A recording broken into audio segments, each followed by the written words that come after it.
우리나라의 세계 수출 시장 점유율이 코로나 이후 2%대를 벗어나지 못하고 있습니다.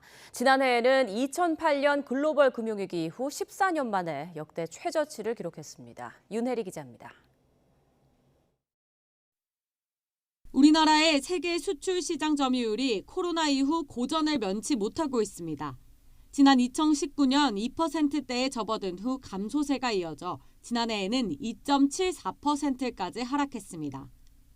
지난 2008년 글로벌 금융위기 이후 14년 만에 가장 낮은 수치입니다. 수출 감소는 일자리에도 직격탄을 입힙니다. 통상적으로 저희 나라 세계시장 점유율이 0.1%포인트 올라가지 못할 때마다 우리나라 일자리가 약 14만 개 정도 감소하는 것으로 그렇게 나타났습니다. 13개월 연속 무역 적자 행진을 이어가고 있는 올해는 상황이 더 심각합니다.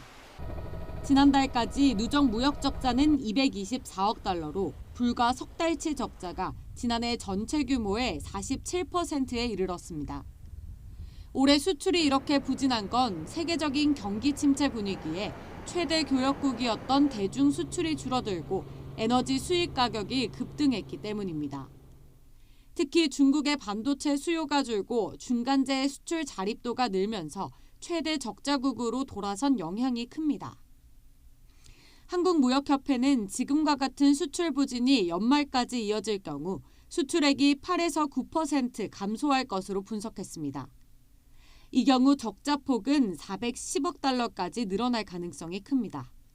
전문가들은 올해 하반기 반도체 가격 회복 등 대외 여건이 개선되면 수출 동력이 회복될 수 있다며 중장기적으로 중국에 대한 의존도를 줄이고 수출 품목 다변화가 필요하다고 조언했습니다.